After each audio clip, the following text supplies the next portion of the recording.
All right, welcome to Jack Dodson's Racing Insider News this week. We have a special guest here today, Jack. Well, no, it's unusual to have her come in and I just talking about Henry. Oh, well, yeah.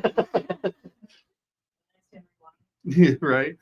All right, let's thank our marketing partners. Let's thank GAC, Great American Company, Papa John's, better ingredients, better pizza.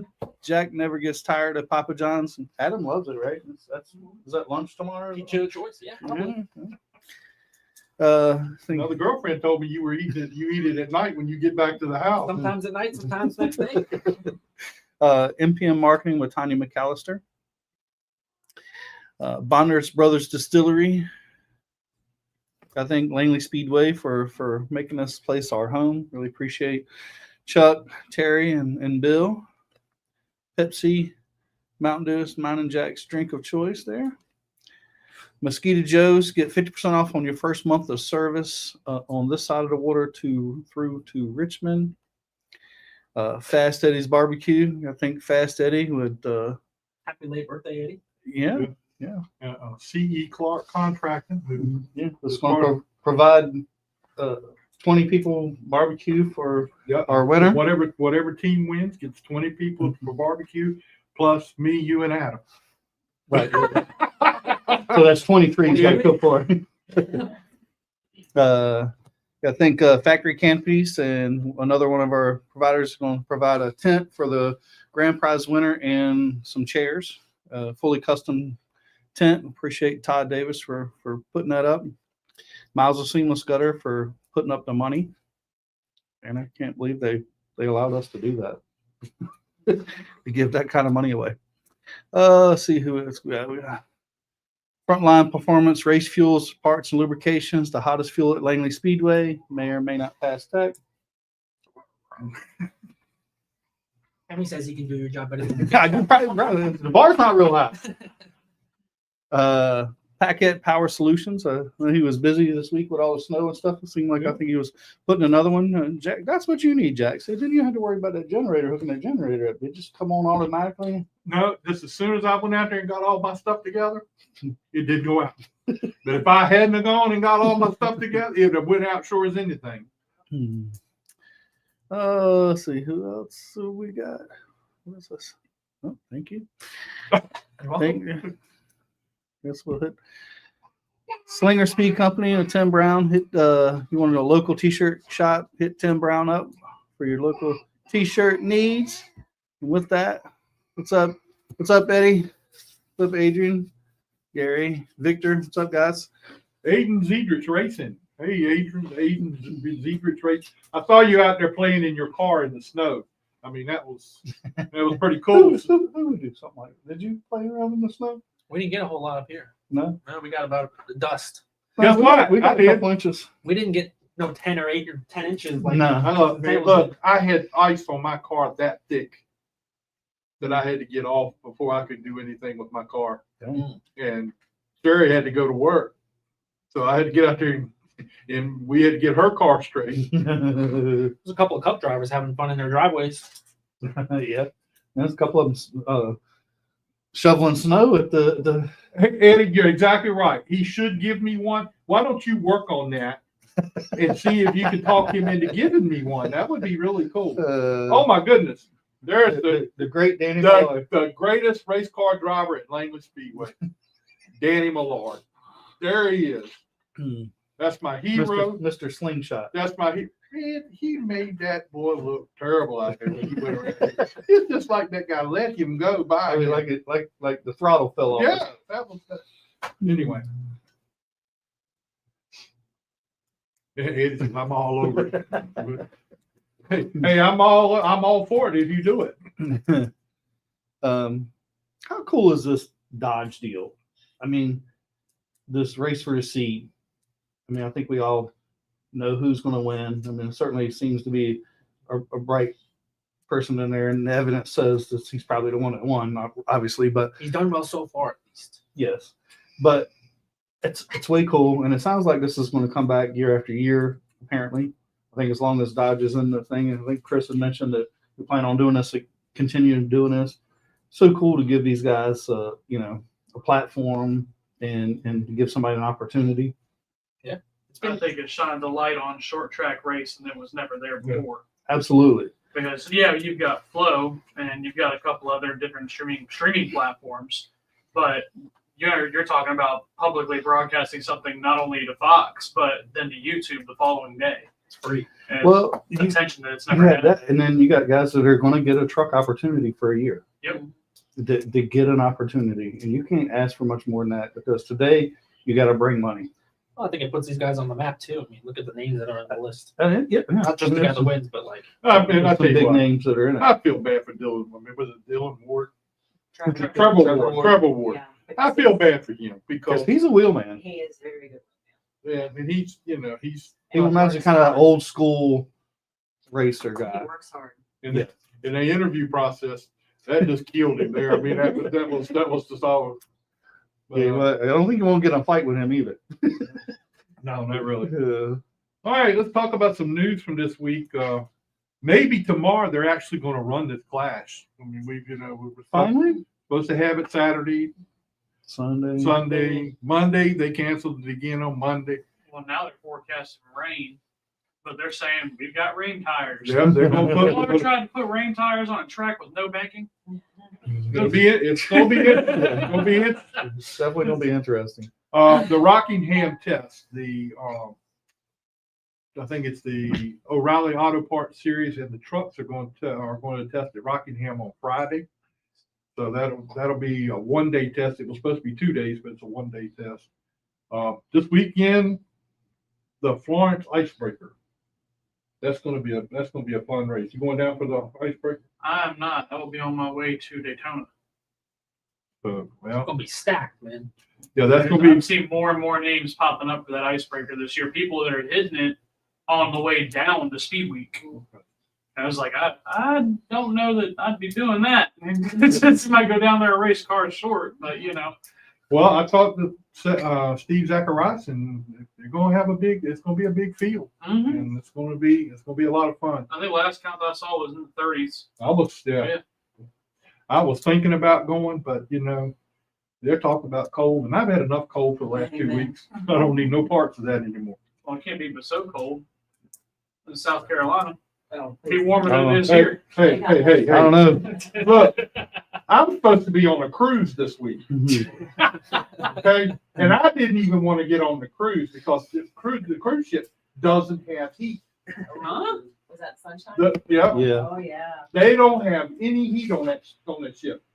They said people were sleeping with blankets and hoodies and coats and jackets and everything to get to wherever the Celebration Key was the first stop.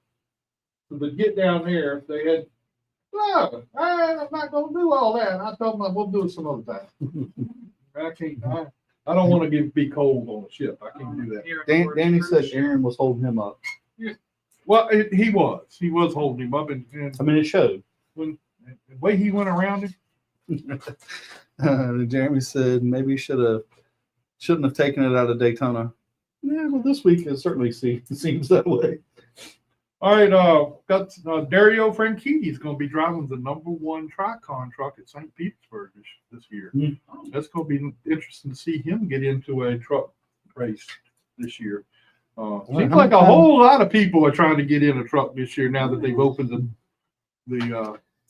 opened it up. I know, and then like how many? So there are going to be 5 trucks. This 5th truck, is that just going to be a rotation of old Cup guys? The one, You talking about the hot seat? Mm-hmm. Yes. So that's from my understanding. So obviously, Tony Stewart's in it for Daytona, but each race it'll be a celebrity invitational truck, and the other trucks are all going to be the rides for permanent drivers, and then the race for the seat driver. So the fifth truck will be like every week they'll get somebody from road course racing or NASCAR history or an old Hall of Famer to come race for them. Do you think Mark Martin will be in it? Yes. I think Okay, absolutely. I think that's if he isn't, I'll be extremely disappointed. How about the college truck crew chiefs were announced for this coming year? Daniel Dye's got Dan Stillman going to be his crew chief. Oh, really? Dang. Haley is going to have Mike Hillman Jr. Mhm. He came over. Brendan has Eddie Pardue. Of course, we all knew that anyway. Stewart has Yance, and the open car, which is the race for the seat car, will have Bruce Cook as the crew chief. I mean, these are all-star crew chiefs. I mean, And I mean, and they are. And they left one of their crew chiefs, one of their cup crew chiefs is not there anymore. Who? Or he's not listed as being there anymore. well, I seen him say something about that, but then Andrew is gone. Andrew is not there. They've got somebody else. but I thought, I seen they had somebody else listed, but then I thought they said that no, Andrew was still going to be with them, or maybe I wrote that wrong. I don't have a clue on that. I need to get in touch with Andrew and find out because, I mean, he is technically an RCR employee. yes, he is. And I wonder if that's the reason, because of the whole Dodge deal. Maybe he can't because he is an RCR employee. That may be. You know what I mean? Connor Jones is going to be joining the Carroll Speed Shop for the full cars tour this year. So that one. And Carson Lofton is going to be back with Nelson Motorsports. That's going to be No good. surprise on that one. So And look, Chase is, Who's in who the second? was it? Who was it that Chase signed with in the cars with Burrows? Burrow, he's with. he's with Hedinger. Yeah, that's right. Yeah, Chris Hedinger signed. Mhm. He's got that team. That's going to That's be pretty cool. Good for him. it's kind of funny. They said, "Well, now we know he didn't get the truck, but we'll see." Well, he should have put that damn hat on. Ooh, I saw that. Yeah, that was not good. That was not good. Oh, yeah.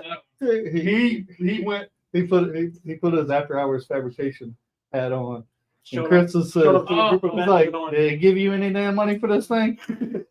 Give me the hat. Take it off." He had to take it off. I mean, I don't blame you in one hand, you can't but probably place your own spot. right. That's what he's like. This is all about. And before he got in the simulator, he's like, "I got you another hat." Surprised they didn't blur it out. I saw the whole deal with Connor Jones. Who's racing for Mike Darn this year? Haven't heard. Nothing yet. Haven't I heard. don't think I've seen anything either. Mm. Raymond Haynes says, "Hey, gentlemen," and you too, Scott. Where's the block button?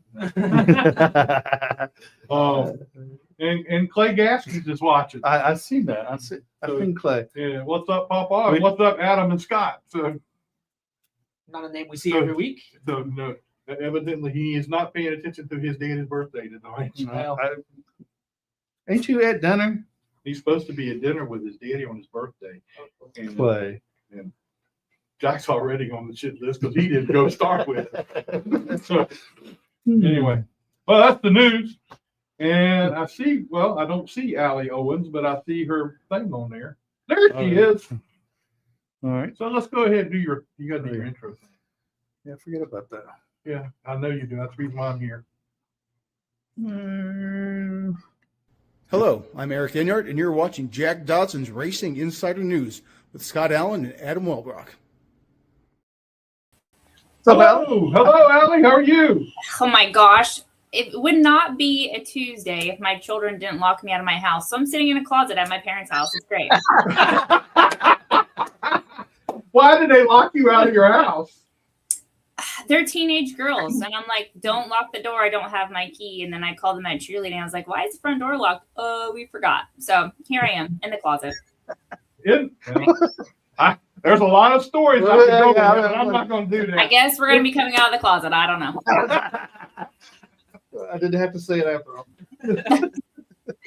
ALLI, give us a little background on you. I know a little bit about you because I've kept up with you through the years, but give us a little background how you got started in racing to where you're at now. Oh my goodness. Well, we're gonna have to go back. There's some nostalgia there, right? I'm 37 now, so this started way back when I was 8. I actually started racing BMX bikes here in Florida, and I ran all over the world with it. I was actually training to be on the first Olympic team for the BMX stuff, and my dad took me out to the dirt track. Wrong move. I figured out real quick they go a lot faster, and I didn't have to pedal, and I got to race against boys, not girls. So I was like, all right, let's do this. I was only 11 at the time, so I couldn't run at Volusia just yet. So we went quarter midget racing at New Smyrna Speedway. I did that for a year, and as soon as I hit 12, I'm like, they said I could go to the dirt track at 12. So we built a Chevy Chevette, and I ran Pure Stocks out there and Volkswagen Scirocco. And my dad made the worst mistake. He said that I could go asphalt racing if I could win some races. And we went out there that night and led every lap in the heat and feature. I was like, okay, go in asphalt racing. And then we ran, back then they had the Goodyear Challenge Series here in Florida, which was really a fun series to run. So we ran that and found out real quick that trying to go racing professionally is a very expensive sport. And unless you got some money behind you, you're not going to go very far. So my dad and my mom just kind of sat down and like, hey, listen, like we're on our second mortgage with this house trying to get these late models going. And, you know, the money's running dry. And so I actually went to school. I was in 8th grade, maybe 9th grade. And one of my English teachers helped me put together a PowerPoint. You know, back then that was a cool thing to have. Yeah. And then I got on my bicycle and I just rode around the Daytona area and stumbled across a union contractor. And he's like, you know what? There's something here. He's like, if you could kind of put together a little bit about, you know, what you think you can do with schools and like building the trades in the high schools, I think I could get you an interview in Washington, D.C. So at 17, I flew up there and walked in. My dad's like, hey, if you're going to go racing, you got to do this on your own. So he left me in the room of the Monopoly men, as I call them. And I sold that deal and I moved to Charlotte the week after I turned 18 and ran the Wheeling Series up there at Hickory and Tri-County and Caraway. And then we went ARCA racing after that and thought everything was set up to be the golden child of the first ever diversity program. And that didn't pan out to be very much of anything. And unfortunately, one thing led to another, and I just ended up running out of the money and retired, if you will, not willingly. And then I have my kids. So I have two daughters, 14 and 12, and then an 18-month-old baby boy, and I'm a sole custody single mom. So I was like, you know what? Life isn't hard enough. Let's go racing again. So so I gave myself 60 days. I was like, all right, if I can put a deal together, start to finish in 60 days, I'll do it. And sure enough, for some reason, the yeses came a lot easier 16 years later than they did back then. And here we are going to Daytona. So what are you going to be doing? So the goal was, honestly, it was more so to come back out of the woodwork with everything going on in the NASCAR world. And it was a little bit frustrating because we're very much blue collar around here. That we're spending so much money to market and advertise to the people that used to fill the grandstands. And I just kind of wanted to do it for us, for the people that, you know, don't feel like they ever have a shot in the underdogs, just to kind of prove that we can be here. We just got to be smart and figure out ways to do it. So Daytona was just more so to be an open mic for me to kind of explain my story of, you know, why the industry doesn't really work out sometimes for the female side of it. And then the people, you know, you keep seeing all this stuff like buy a ride. Everything in NASCAR is bought. You know, there's not really anybody that comes in purely on talent anymore. And even if they do, they still got to figure out the sponsorship stuff. So it's just supposed to be Daytona. And then Lord knows what's going to happen from here. I'm like, as soon as I said Daytona and then I got it done, I was like, well, what about Talladega? And then I'm really good friends with Chris Hettinger. And I'm like, now he's got that Xfinity deal. I was like, if I go run a couple races there, I'm like, Allie, stop. That's the goal. And we'll see how we do. We got a really great car. If we turn around and win this thing, oh my gosh, I just opened up Pandora's box. How does your kids feel about this? Are they super excited? It's got to be way cool to. Must not be. They locked her in the closet. Well, They locked me in the closet. What are you talking about? My kids don't think I'm cool at all. They're like, Mom, stop. Is that what they think? It probably is. So I actually, my 12-year-old, she is very much competitive cheerleading. So we were just in Orlando all weekend for her cheerleading. And my other one does club volleyball. She's 14 and she's 5'11".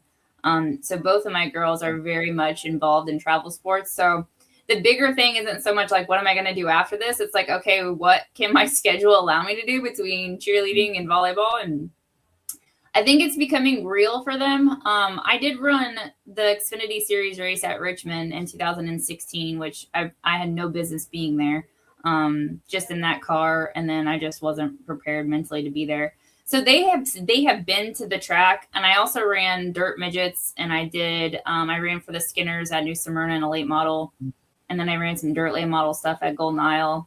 So they've been around it. There's just not a lot of memory for them of the bigger stuff of like, you know, your mom had some clout back in the day. So it's weird for them, I think, now to see, like, we just got the hero cards done, and the first thing they did was turn them over, and they're like, Mom, our picture's on there.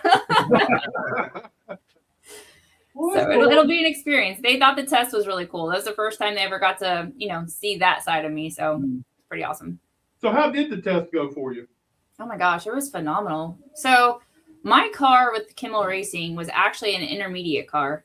And they completely gutted it and rebuilt it to be a super speedway car. So they had no idea going into the test what that car was going to do. Like, we pretty much went to that test hoping that we would be somewhat competitive, and then figuring out what we would have to do to fix it once we got back to see where we were missing. But Nolan, who is running the other, it's not actually a Kimmel car at all. It's a Rev Racing car that he bought, and the Kimmels are taking care of. So we had somewhat of a baseline of like a super speedway, like compared sitting next to it, which was really, I think, helpful for the team. But we rolled that thing out of the box, and we were top 5, you know, most of the day, until the bigger drafts got out there with the Nitro cars and stuff like that, the JGR cars, and we were holding our own. And then Saturday we were P1 on the board for a long, long time. And we ended up 12th overall out of, like, I think it was like 75 drivers over there. So Well, that's really good. You had a great test. yeah, it was. These cars, I feel like they don't give rookie drivers enough credit in these cars. You can't see a damn thing. They are brick walls. On the older cars, you know, we had that rounded back body, so like you could still kind of see over the quarter panel going into the turns, especially you know, when you're in the draft. You know, there's not very much control you have over, you know, what you're aiming for. But these cars really make it difficult. So I do understand now, you know, you kind of look at the ARCA races the last 2 years and you're like, why are these people wrecking? Like, why can't they stay in a straight line? Like, what's going on here? And they're just big buses. Like, they definitely do not move or handle like the older cars do. Did you spend a lot of time in the draft in the test, or did you get any time in the draft? Yeah, we were in the draft quite a bit. We got to draft with some of the Nitro cars. We got to draft with Cletus McFarlane, a little bit with Rhett Jones Racing. But we try to stay in the draft as much as possible, because at the end of the day, it's not like the old school where you're doing single car qualifying. You know, you're in the draft. But the big thing for us that first day was, you know, what do we even have? Like, what is this car going to do? And we were pretty sporty with single car runs. They were very impressed with the car. In the draft, there's just, you know, the big thing I think for me was just kind of getting the feel for it. And then we just kept making runs and tried to stay out there as long as possible. And I feel like the car that we were following on the second day to get into the bigger draft kind of messed up getting off pit road. So we didn't really get a chance to, you know, suck up too much to the Nitro cars like we wanted to. But I think if we did, I think our car easily would have been in the top 5. It's a good car. It's a very good car. I could put that car anywhere on the track, and that's huge. So what is the biggest difference you're seeing from the time you were racing before till now? What are some of the biggest differences you've got? So they slam these things on the ground with bump stops. It's very similar to that feel of a late model. You know, they drive like a plow. So it's just that fine line. You know, you're going 180 miles an hour in the draft. So at what point, you know, are you trying to get your valences to touch, you know, trying to get the bump stops to be as smooth as possible? So it's definitely a handling game. More so like when I raced, it was more, I mean, I don't know if you remember looking at some of these cars, but they look very cattywampus, where you got the rear end over here and the nose is over here. And you're like, can these cars go straight? Because they look like they're dog-legging. There was a lot more, I think, technical differences from those cars. You know, you really spend a lot of time with Bondo in the shop and like making these cars do different dances. And now it's different. You're just pretty much like, how low and slam down can you get this car and still be able to handle? And then get a driver in there that can give you feedback on a setup that, you know, you got to be very particular on. Because we went out there the first run, and I'm just like, gosh, dang, I feel like I'm at like Tri-County again, like ding, ding, ding, ding, ding, ding, ding, ding. And then we made like one little adjustment. I'm like, oh, okay, that was a pretty significant adjustment. So you are feeling the adjustments a lot more than you did in the older cars. So what's your goals for Daytona? Bring it home in one piece. It's a lot different when it's your pocketbook on the line for a crash clause. That is true. That is. And I'm old, man, 37. That wall's gonna feel a little bit different than it did back at 20. Honestly, I just want to have a good finish. You know, we've run very solid anytime I've ever been at a super speedway. We qualified outside front row at Daytona in 2009 and ran up front all day. We finished 6th at Talladega. I've always been up front. We were actually in contention to win at Talladega in 2010 and blew a motor. So I feel like with me, my patience is a key, and I have no patience off the track. But in the draft, I can see things, I understand things. And Joey Logano actually was driving for Venturini when we were really learning about bump drafting and learning about air. And I really got to go to school with him and learn a lot from that. And I feel like carrying what I learned back then into today and like playing with that on the track, like I feel like I can understand the air of these cars. And, you know, the key with these cars is not letting off the gas, but knowing how to trail brake at the right times and like feather the throttle and not let completely off of it. And that's a skill in its own. And I think my experience overall is going to be very beneficial for that part of it. And I have no pride. So at the end of the day, if I got to pull out of there because everybody else is going crazy, I'll ride in the back until, you know, it's ready to rock and roll. So, and I've done that before. Me and Frank Kimmel in 2009 at Talladega, we chose to kind of go to the back a little bit. And we went up top and we just kept sinking like a rock. And I'm like, what are we doing? But then it works. You get hooked up and then everybody else is bobbling on the bottom and you just go to the front. And we did. We finished 5th and 6th. So just having a clean finish run would be perfect. Because then we can go to Talladega. How hard, when you talk about not being able to lift off the gas or just sort of feather or trail brake instead of letting off, how hard is that? I mean, to me, it just seems like that's got to, like, goes against the grain, right? Yeah, it's really weird because, you know, you're on the front straightaway and you're going through the tri-oval and you can really feel, it's almost like 60 cars back before you actually get into the apex of the turn. You have a really strong pull to the car in front of you. Mm-hmm. And that's where people screw up, is because they don't know how to handle that. So you have to like trail brake. So going into the corner, so you're almost like pulling back a lot further and then letting that gap close up so that you're not braking in the middle of the corner. So you got to kind of preset yourself back to allow the car to have that pull. And that's really important because think about that. Like if you're going to make your pass, you're not passing in the middle of the corners like you would in a late model where you're trying to get the nose under. You know, that pass is made on that big run coming to the outside. And if you're trail braking in the apex of the corner and you're letting off the gas, now you have to work the entire straightaway to build that momentum again. Instead of pre-trail braking before you enter the corner, of letting that draft pull you in and then being able to slingshot yourself on the outside or the inside coming off the turn. So it's you just got to know what you're doing and experience and failing many of times of learning that. And, you know, I think this will be my 1, 2, 3, 4, 5, 6, 7. This will be my 8th time on a super speedway. There's not a lot of drivers in the field that can say that. And I've learned what to do and I've learned what not to do. So that is a benefit I think I do have going into Daytona over a lot of the guys that, you know, this is their either first, second, third season. Well, I hope everything turns out great for you down there because I'll be pulling for you, and I think it'll be very interesting to go down there and have a good run. Absolutely. Yeah, I'm looking forward to it. I didn't realize there were 6 girls. That's pretty cool. I'm used to being like a one-man band over here, so there's 6 of us going down there, which is pretty interesting. I didn't know that either. I hadn't even paid attention to that. So. Yeah, I was just going to say, like, that's got to be kind of cool too. To like, you know, you were sort of on the forefront at one time of females in the sport, and how many more females we see today. Is there any advice that you would give some young female that wants to come up in the sport? I think, and I kind of touched on this last week in another interview that I did. Here's the biggest, I would say, problem with females in the sport is that we're very easily marketable. So you can spend $30,000 with me and get the same advertisement. You're going to have to spend $500,000 with a guy. And that kills us because at the end of the day, if the sponsor gets what they want, they don't have to spend the money. That's not keeping us in a car.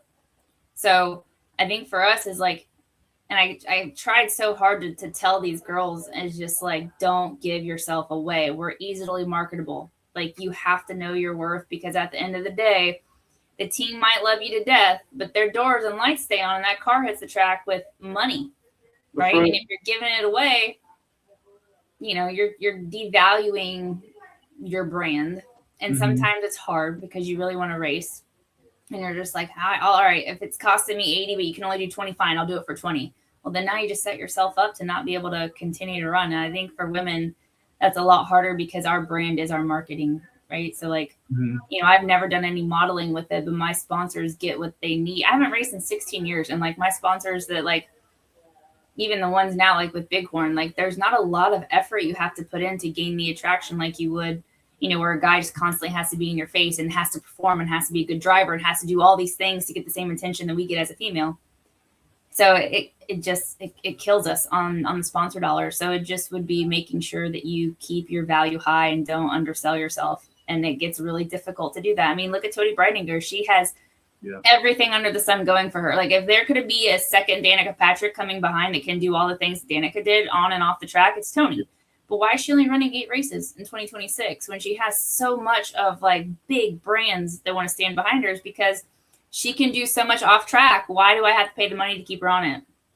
Yeah, That's true. That's very true. and I agree with you. You know, I mean, I agree with your analogy. And I think from a sponsor standpoint, right, you do. And the facts are the facts, right? You can get much more attention with a good female than you can with a guy, right? You're just another guy.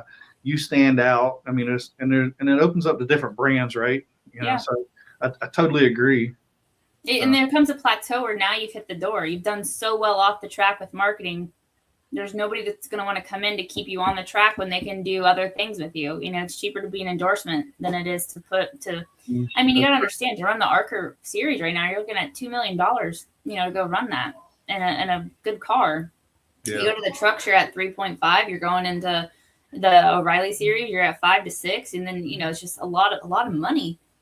And when you have and I think honestly, that's one of the things too, when you have somebody like a Taylor Reimer and a Tody Breidinger, and you have, you know, all these women that look really pretty off the track, it's the best and worst thing that can happen to them because we're not getting further than ARCA. And it's just like, why? Or if we get to ARCA, it's like, okay, we're going to go run trucks, but then we're not like Haley Deegan's perfect example. Like, you know, like why are we not continuing to grow and the money runs out?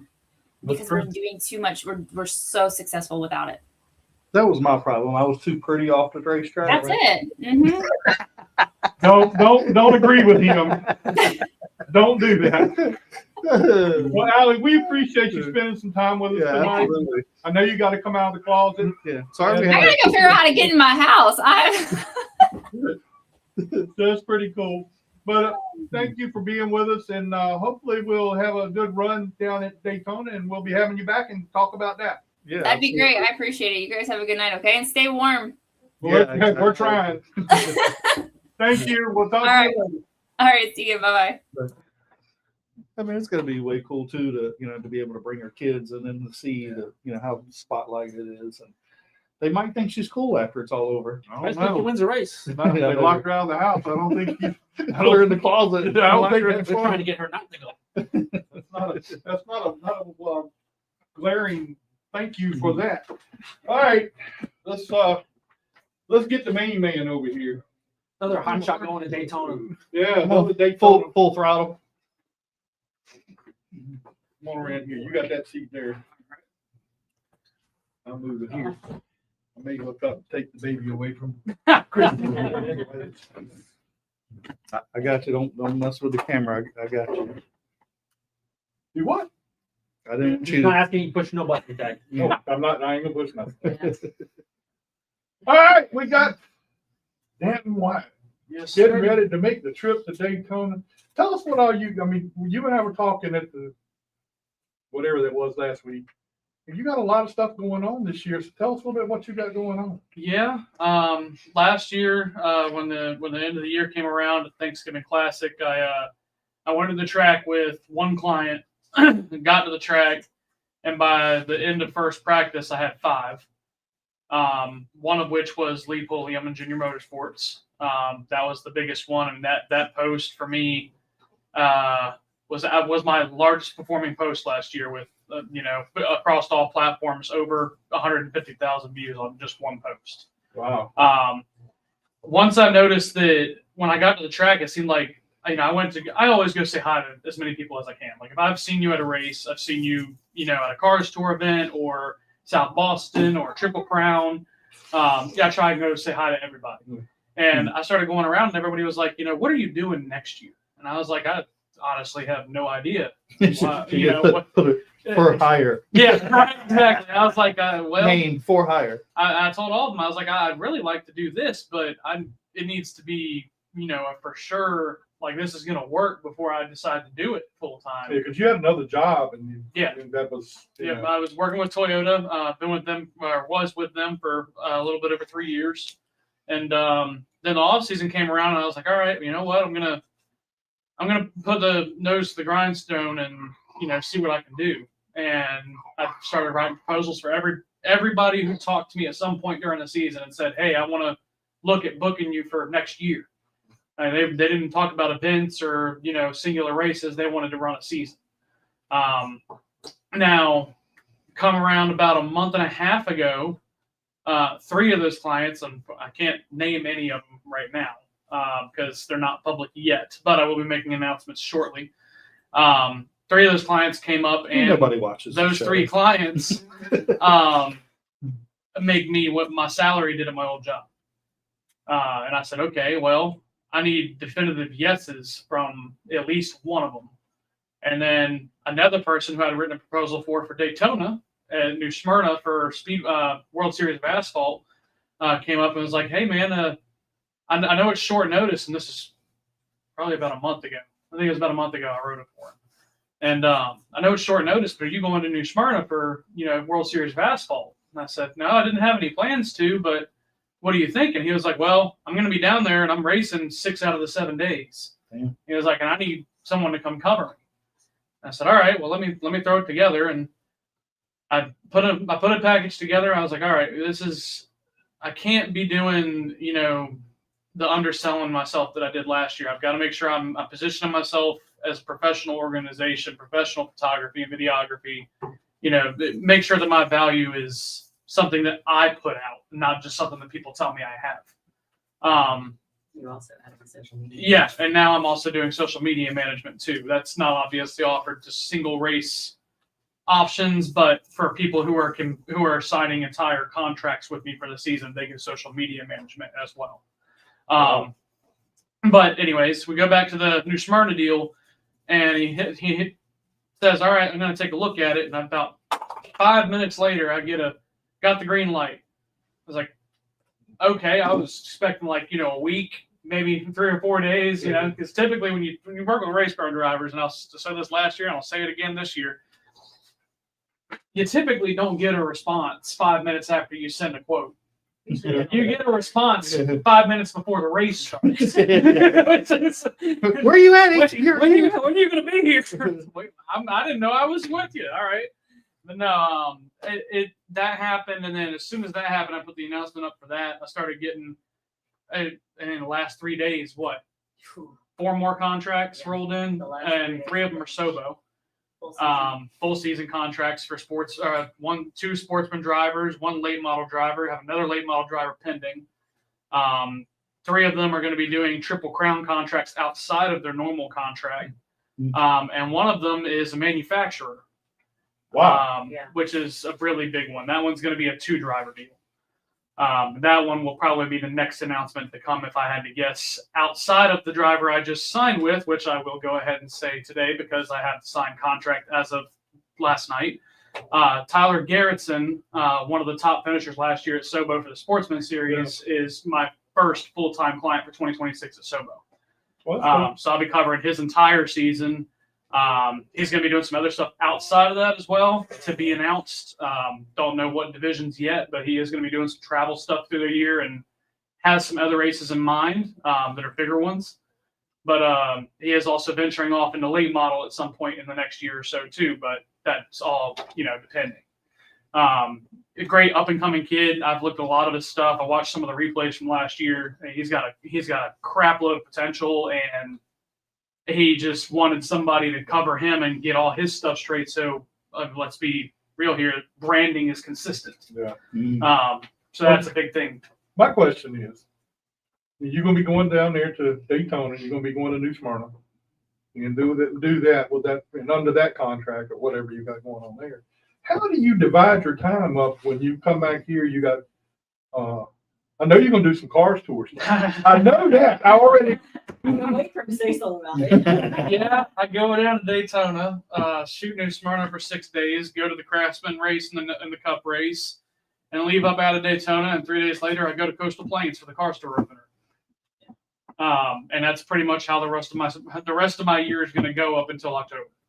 So if you got a contract with somebody at Sobo, and you got a cars tour race coming up somewhere, how do you divide that time up? To me, where's the priority? You got a big spreadsheet of all this? And I do. I have an entire Excel sheet that Like, I helped would me put not- together. And so essentially the way it worked out was I had to look at where my ducks were. So I got 2 potential car store contracts, maybe 3. One of them is a partial. Obviously, I have some stuff with Brian Blevins later this year whenever he races, and I can be at the event that they're at. But when it comes down to it, 75-80% of my income's at Sobo. So as far as those are concerned, those people were the first ones to send me yeses. Then the 2 of them that I'm working on now are the first ones to sign contracts. So Sobo becomes the more important factor. Primary. So what happens is right now for the season this year, Sobo conflicts with 5 cars tour races.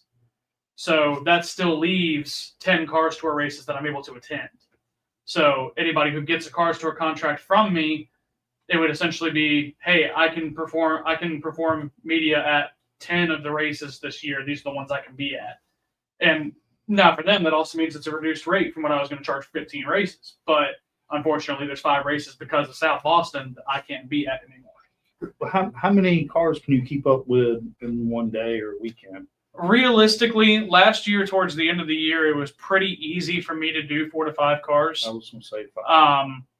Now with this year, the main benefit being, I'm not going to be showing up to a racetrack on race day morning and leaving at night to go to work the next day.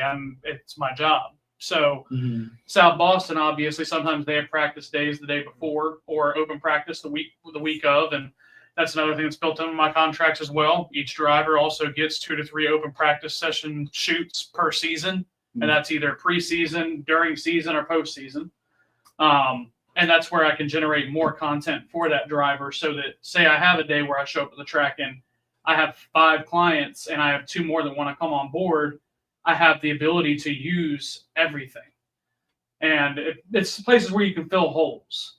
Now, as far as photography and videography on race day, that's the most important thing. I'm probably still only going to take a max of 5 clients per event. Until I can afford or have the ability to hire a second shooter to go to a race with me, it's one of those things where you have to kind of weigh the possibility of a problem versus a little bit of extra money.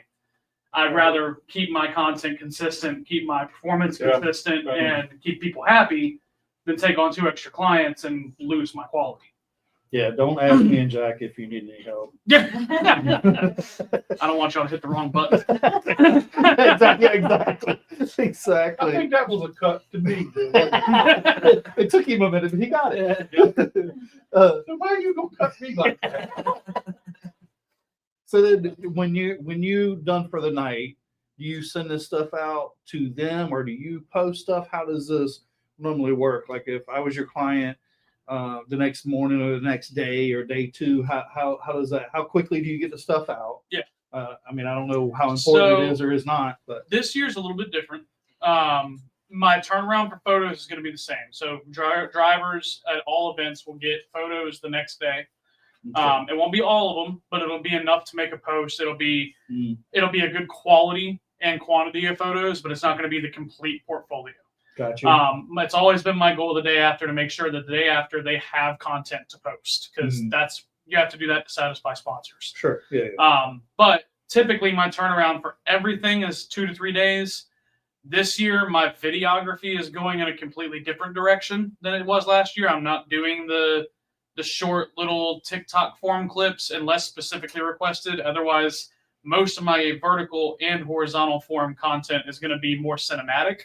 Okay. So it's going to be longer form content. Some of the vertical ones you've seen on either my Instagram or Facebook in the last couple of months that are 45 seconds to 1 minute and 20 seconds, that's my goal this year, instead of the 15 to 30 second videos. So obviously with that, you have a larger turnaround time. You go from editing a 15 to 20 second video that's, just quick and peppy. That's been pulled from about 40 different videos. Yeah. Yeah. And then you have to figure out how to strategically make a story. It's not just putting videos together and putting some music behind it and then adding transitions. That's why our shit don't look good. But no, it's just a different direction this year. Wanted to go a little bit more, honestly, NASCAR style video, Formula One style video. Almost all the content you see from them on any platform is almost always long form, which is 60 to 90 seconds. So how did you learn, or how did you get started in this? And then how did you learn how to do this stuff? I mean, me and Jack, he still can't figure out how to hit the button. I really just came out and started shooting pictures one day, and I had a lot of fun doing it. And I realized that, they were crisp. Everybody liked them. They were crisp and clean, and that's all I kept hearing. And I was like, all right, well, let me try and mess around with settings a little bit and see what I can do. And this was almost 2 years ago now. Last year was the first year I started doing it as a business. The year before was strictly a hobby. But that first year of doing it as a hobby, I was like, okay, this is really, I really enjoyed doing this, and it grounds me at the track again. Like, because I've always come out of the track and watched and been at the racetrack, but doing photography and doing media at the racetrack is a whole different ballgame. The involvement you get, the way that drivers and crew and everybody else looks at you when you're holding a camera, it's everybody's your friend when you're a photographer or you're with media. And the cool thing about that is you walk up to somebody at the racetrack you've never seen before, and if you've got a camera and a media shirt on, they'll talk to you about anything. Yeah. You can find out everything behind the scenes. Kind of nice. It is kind of nice. People know who you are. Yeah. You don't know who they are. Oh, dude, that was the biggest problem at Southern National for the Thanksgiving Classic. Was I showed up and I had random people coming up to me that were just like, you're full throttle media. And I was like, yeah. And I was like, I don't know you. And then I see you on Instagram and Facebook all the time. I was like, oh, okay. So I guess. Yeah, I was standing there talking to Wayne here. He come down through there. And I spoke to him. He acted like he didn't know who I was. He kept on going. I said, well, I guess I'm not on that desk. You're not media. So I have a crazy story to tell. I was in South Carolina for Christmas visiting my friends down there. And there was this big popped up truck that was in the parking lot of Best Bud's restaurant, and it had a racing sticker in the back glass. I didn't, we always see it. We're going to see it. I go inside, I eat, I'm getting ready to leave, and I see Dad, and I knew it was the boy because he had a big fluffy mullet. And I was going to the restroom, and I stopped, and I said, "You race cars?" And he's kind of smiled, and he said, "I do." I said, "I saw your big truck outside." And we started talking, and I told him, I said, "Yeah," I said, "My son does, he does racing photography and videography." And I said, "His company is Full Throttle." And the kid goes, "Full Throttle?" I'm like, "Yeah." He opens his TikTok, goes straight to Dan's page. He's like, "I follow him. This kid's in South Carolina." And it was just pretty wild. It's like, dang, this kid's got a little bit of reach. It is. Me and Jack one time were in Charlotte, and we're at this there's some kind of thing to raise money. And this guy comes up and he's like, "Hey, Scott, hey, Jack, how you doing?" And he's talking to I might have no clue who this person is. Yep. I mean, we have like a 5-minute conversation. He walked away. I'm like, "Who the hell is that?" I didn't know who it was either. That happened a lot. Well, Yeah, I was like, one guy come up to us, he said, "You're Jack Dodson." Mhm. That's well, that all depends on what you want with it. But I mean, it's cool. I mean, it is fun. It does have its benefits. but I do follow your stuff, and you do a wonderful job. Yeah. I mean, it's great what you do. So I'm, you know, I appreciate that. and I mean, it's a shame your grandpa's got to hire somebody. Available for full. There'll be 4 or 5 races in Langley this year that I'll be here. One of them being the Triple Crown. Mm. But yeah, most of it's definitely taking me away from Langley this year, which Hey. on one hand I'm sad to see, but on the other hand, it shows me that, you know, I'm far more than just being at a home track. Absolutely. And that was something I would not have given Going to myself. Florida. Yeah, I mean, I would not have given that to myself last year this time. mhm. I definitely would not have thought this time last year that I was going to Florida for almost 2 weeks. Mhm. And Absolutely. it's just been it's a really cool ride, and it's, you know, and to anybody who's creative and, you know, you've thought about, you know, hey, I want to go out and shoot race cars. You never know. Just go try it. Right. You know, that's all it was for me. That's all it was 2 years ago. Was I wanted to go out and try it. I took my camera out to the track, and it's turned into my full-time job. And that took less than 24 months. wow. So Well, your stuff is clean, and it is good. I mean, I'm always very impressed with what you've done, because I can't do it. that's for damn sure. He is not the least bit satisfied with what he's doing. He is trying to raise the bar so high, and I argue with him because he has to spend money, but Got to spend money to make money. that's right. But I see what he does, and he's done it on his own. So Yeah, I mean, it is good. I mean, I give you a ton of credit. I'm a long way from that little kid I used to see at arena racing. yeah. Running around with Jackson and them. I look back at that. I see that pop up on my Facebook memories. I'm like, man, that was So 16 long, but not years ago. I'm like, wow. I Like, know, you right? don't think it's 16 years ago until you look at it. You're just like, yeah, you're that's about to turn 30, son. you don't remind me. I can remind you of your age. 51. Yeah. I'll end it. Take that, bitch. Anyway, well, we appreciate you coming out. Have a good time down there. Yeah. Oh yeah. And take plenty of pictures.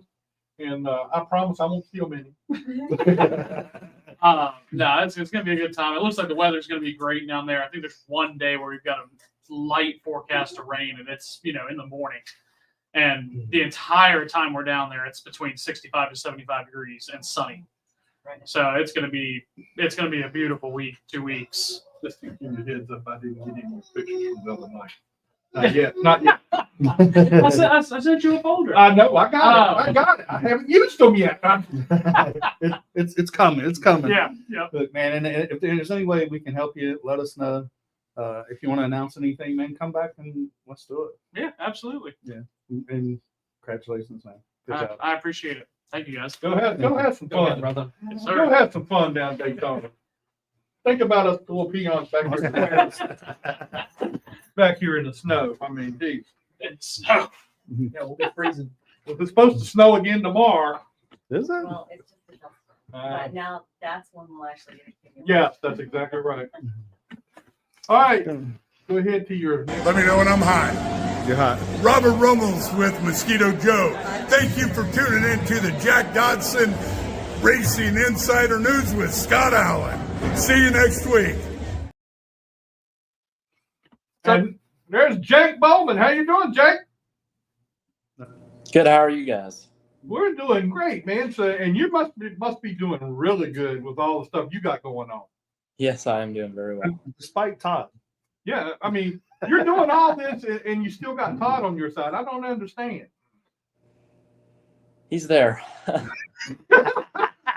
That didn't sound too promising. No, he's doing everything he can for me right now. I'll tell you that. You know, he's been involved with you, what, now 2 or 3 years since you've been with him? Oh man, it's been longer than that. I think this is going on the 4th.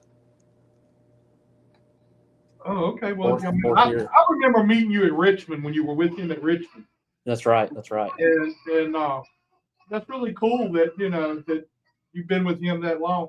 So What all has he done to help you get to this point that you're going into now? Honestly, I mean, I know you know Todd real well, and I feel like I've learned a lot of business side of with him, and honestly, the connections he's had. I mean, I've gained most of these teams that I've raced for now. You know, I knew just from being around Todd. You know, meeting them. You know, going with him with this canopy stuff. You know, I met Nick Tucker, obviously Nitro. You know, months before I even talked about this deal coming down, and it was kind of cool that I already kind of knew him, right, and he knew me, and it just kind of happened the way it happened, and that's just, you know, that's how it's from Todd, really. I mean, so really every team that I've ran with out here has honestly been from Todd. I would agree with that, because I don't think every time we go to Charlotte and we hang around, it's like he knows somebody from everywhere. I mean, he probably is the one person that knows everybody. Yes. He knows every single person in any type of motorsports industry. Yeah. So what are you looking forward to this year? You got a whole new thing going on this year with doing ARCA and with Nitro Motorsports. So what are you looking forward to this year, and what are your goals and expectations? Really, I mean, obviously last year, you know, I ran some ARCA West stuff and with Bill McAnally, and that went really well with the Napa car. Got us 100th win. That was a great season last year. You know, we definitely had some O's and some bad luck, but I mean, that's racing, right? But this year, I mean, now I have some ARCA experience, I should say, actually driving the car under my belt. Let's just start off with Daytona, right? Like, first big track, drafting, you know, it's going to be a whole different ball game for me. But realistically, you know, we're running the whole campaign, the whole ARCA Menard series, the national. So it's 20 races, going for the championship. So honestly, I'm really just start looking at Daytona right now, trying to get through it, you know, finish the race because we need those points. Just stay clean, right? The whole season. You know, I feel like if I just stay clean every race, you know, obviously, you know, if we're going to contend for the win, I'm going to go for the win. But, you know, championship, right? I think an ARCA Menard Series championship will do a lot for me. So that's really my end goal. But who knows? I think it's going to be a really good year. I want to, you know, thank Nitro so much, obviously. You know, they called me. Don't get me wrong, you know, I'm so fortunate to be there. Yeah. Have you run Daytona before? No. No? Okay. So I did the Daytona test, you know, 2 or 3 weeks ago. Honestly, that went real good. I mean, honestly, if you look at lap times from Friday and Saturday, we ended up 6th really on time. I think we could have been a little bit better, but you know, I had 6 teammates there that weekend, so we were drafting the 6 of us, and I feel like I learned a lot just from my teammates, just since they've kind of had some experience doing it. How nervous were you making the first couple laps at Daytona? It's got to be kind of nerve-wracking, right? You go in the corner and you don't lift. That kind of goes against the grain, right? Yeah, from the short track side for sure.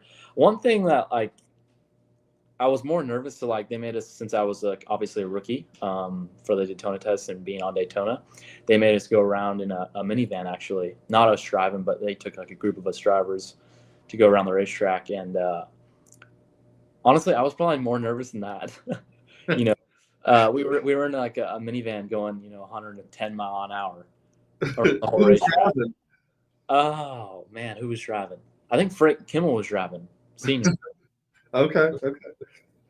And yeah, he, you know, I was more nervous than that. After all that happened, I was perfectly fine. Just, you know, because you felt the G-force. Honestly, in the minivan, I feel like I felt more in that than the actual car. You know, yeah. Speed wise, you know, I feel like once you go that fast, you're not really. I feel like there's not a difference from 120 to 190, right? Yeah.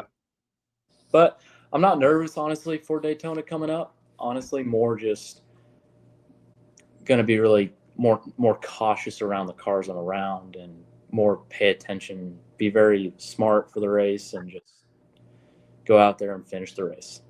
What's your goals for Daytona? Obviously, I know I have the top 5 car, I feel like. just from the test, which, you know, Daytona, we can show up and it can be a whole different car, right? A whole different racetrack. I mean, obviously the goal is to win, right? But smart long-term goal, finish the race. Like I said, right? Like top 10, I'll be fine with, because I'll tell you what, you know, there's gonna be 5-6 cars in that top 10 that aren't gonna race the whole season. So that's kind of how I'm looking at it. We got a lot of short tracks and, you know, some more super speedway stuff. So just how I'm looking at it, you know. I think that's my smartest thing I can really do at this time. And if a win comes, it comes, right? You know, if they're wrecking behind me and, you know, I only got one car in front of me, well, I'm going to do everything I can to get by them. But so yeah, well, I think, you know, I mean, your theory is right. Doing the ARCA, I mean, it certainly seems to be kind of the new path, right? I mean, Butterbean did it last year, and it seemed to work out, and he's got a lot of traction from it, and that kind of seems to be the newest way to sort of run well and establish a name and a brand, right? So I think it's a great idea, and hey, he came out of the box and won Daytona his first time there, so maybe you can do the same thing. That's right, and I know I have the backing behind me to do it, the car to do it, and I just have to put myself in the best situation I can for the weekend.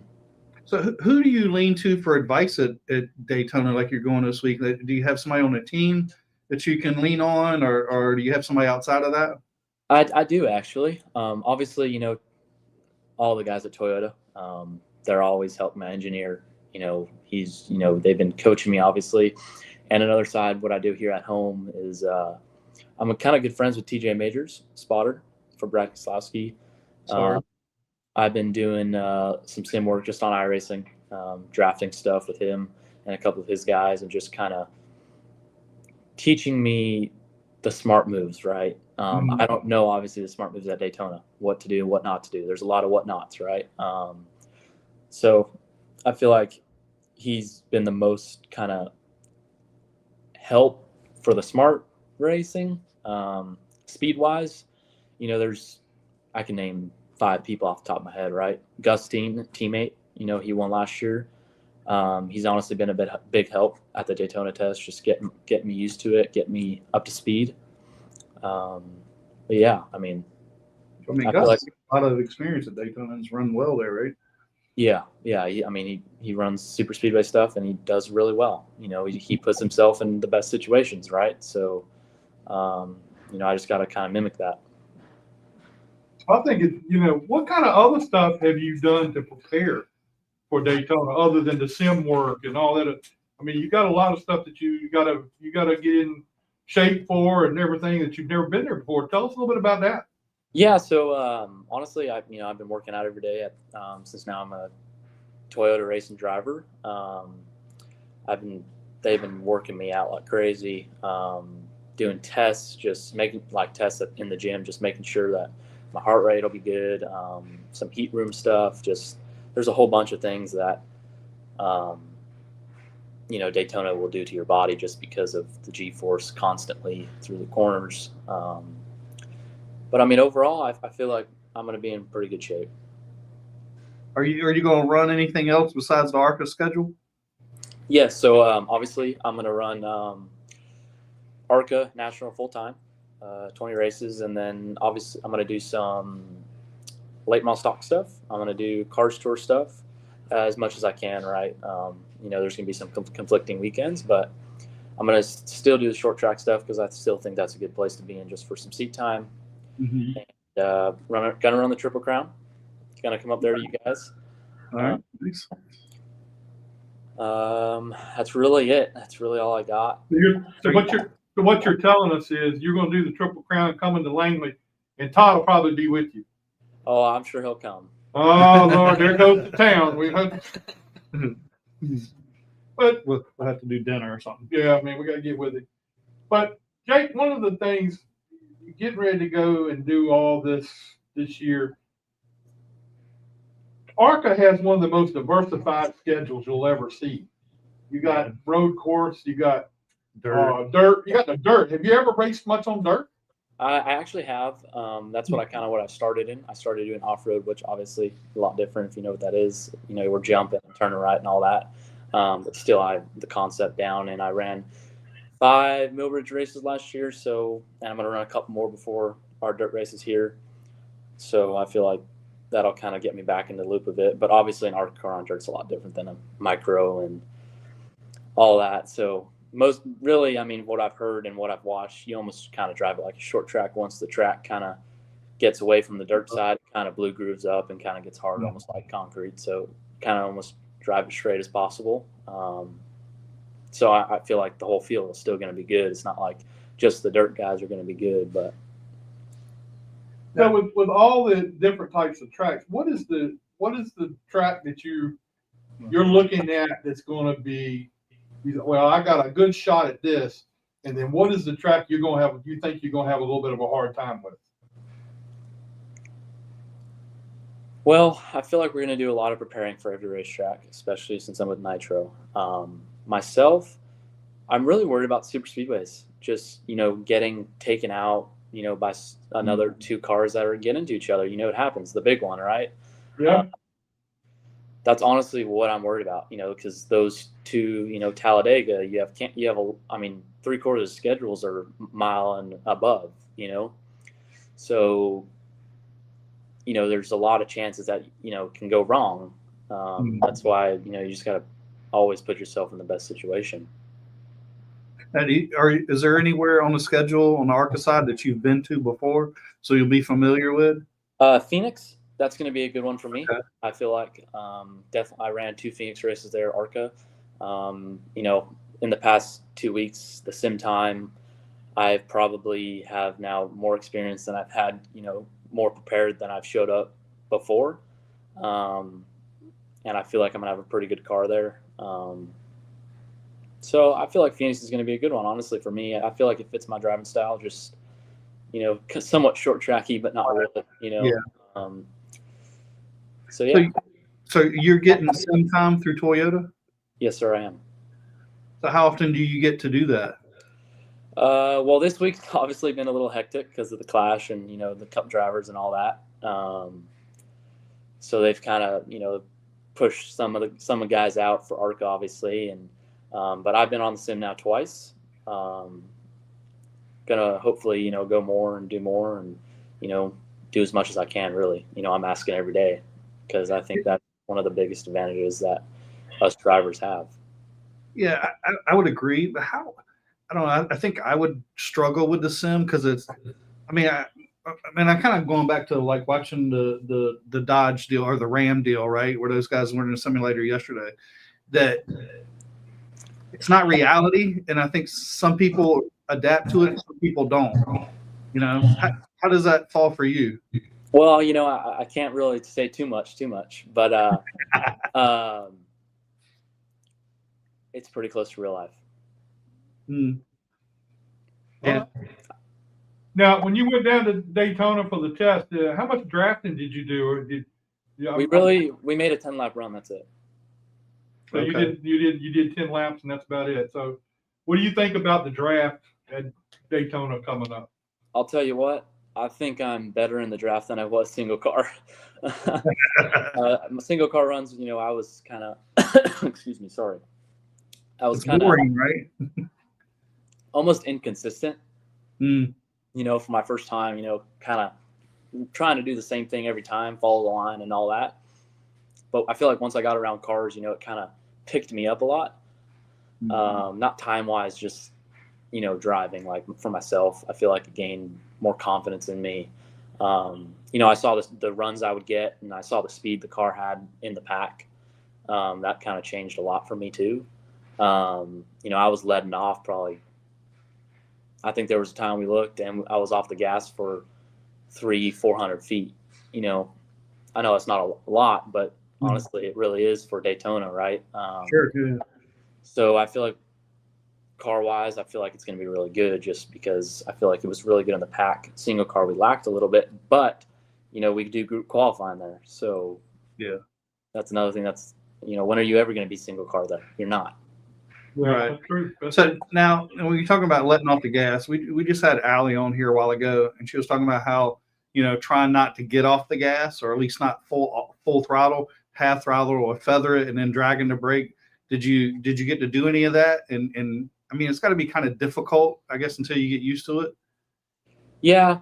So what, it was six of us teammates drafting, right? So obviously the race, I'm not going to let off, right? I'll drag the brake instead, just because I'll close up to their bumper, and I'm not going to be afraid in the race. There's no reason to go tear a car up or wreck a car at the test. So I wasn't going to, I can let off. And if I lose too much, I lose too much, right?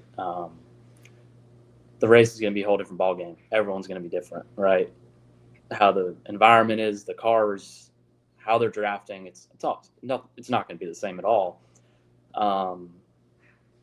But I still think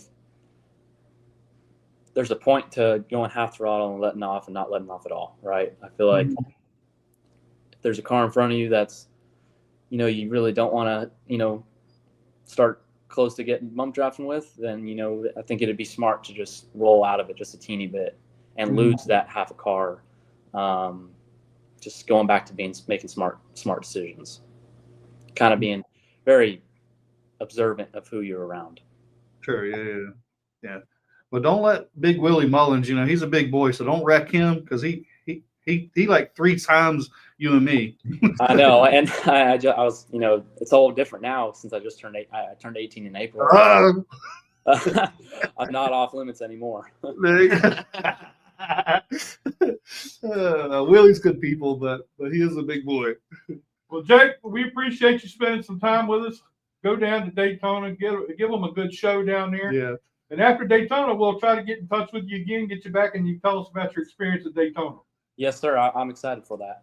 Yeah. All right, man. Well, we appreciate your time, and good luck to you. And I'm sorry give Todd a hard time for us. Yeah. I will. I do every day.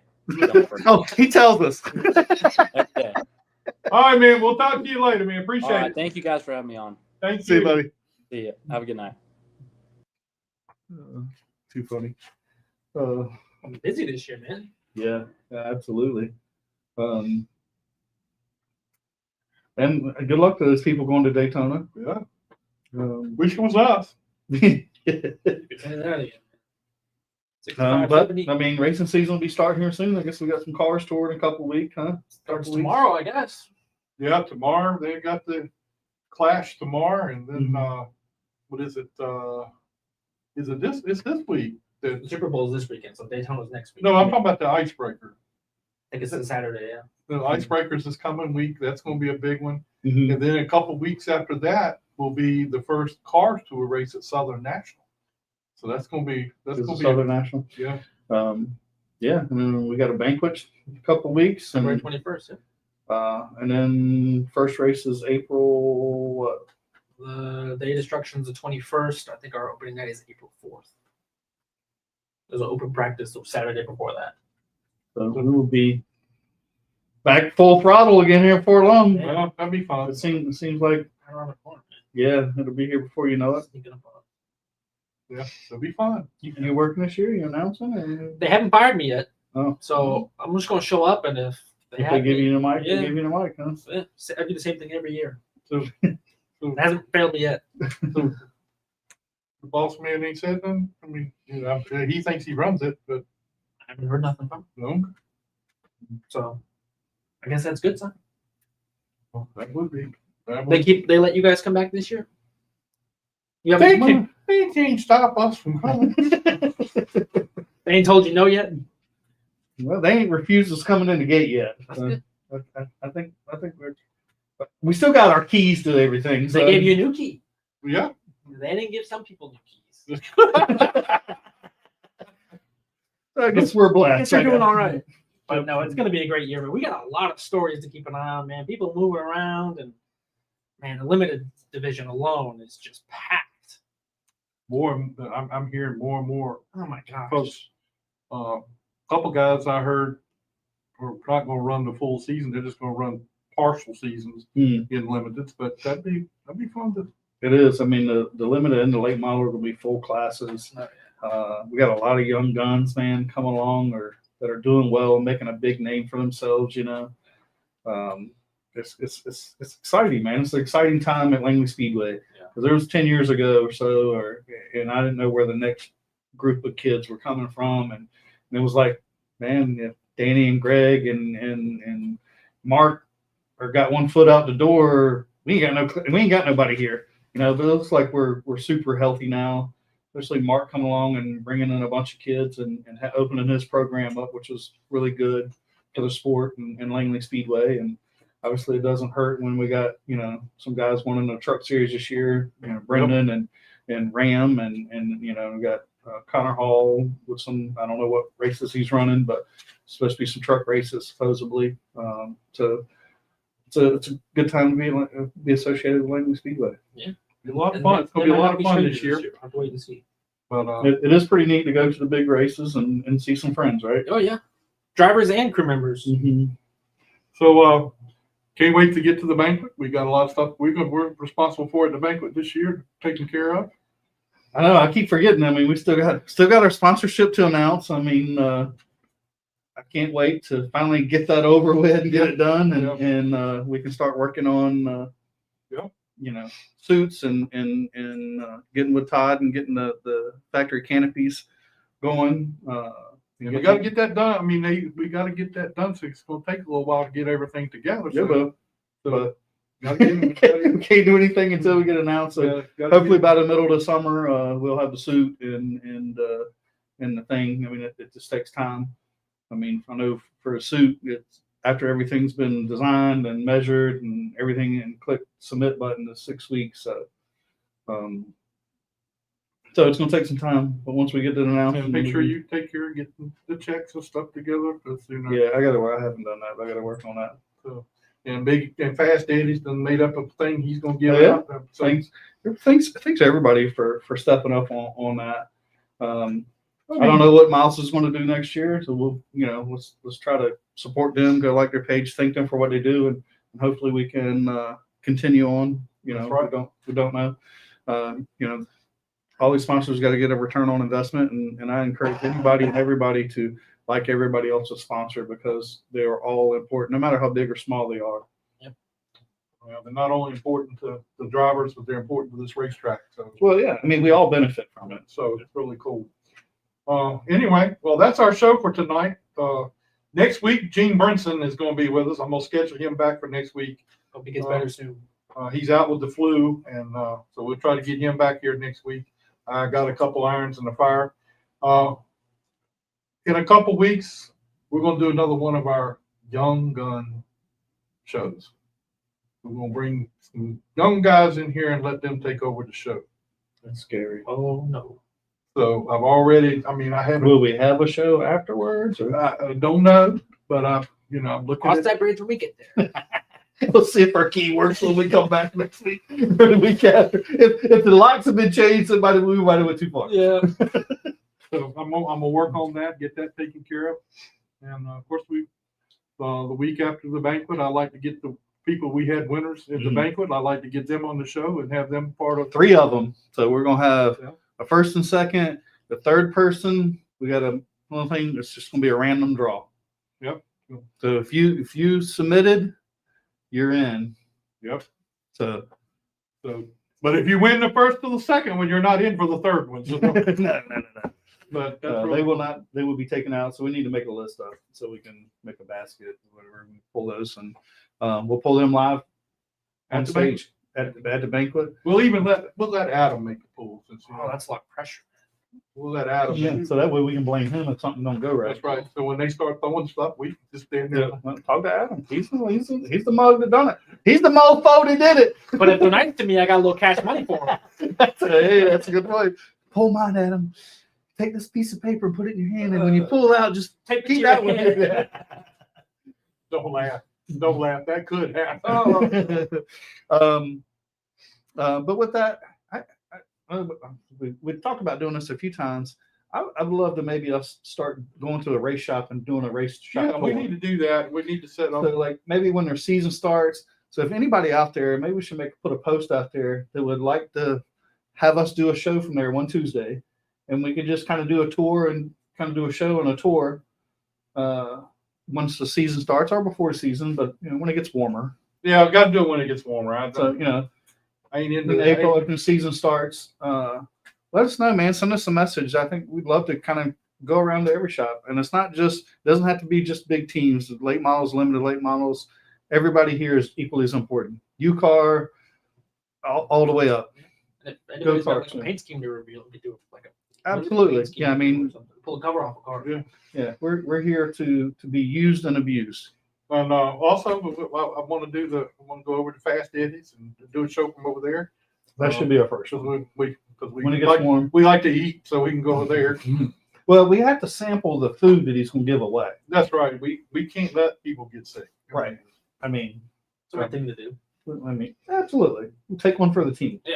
So anyway, that's our show for tonight. Please like and share our show, and we really appreciate you tuning in and watching. Even Mason Dunn. And so everybody, we'll see you again next week, next Tuesday night.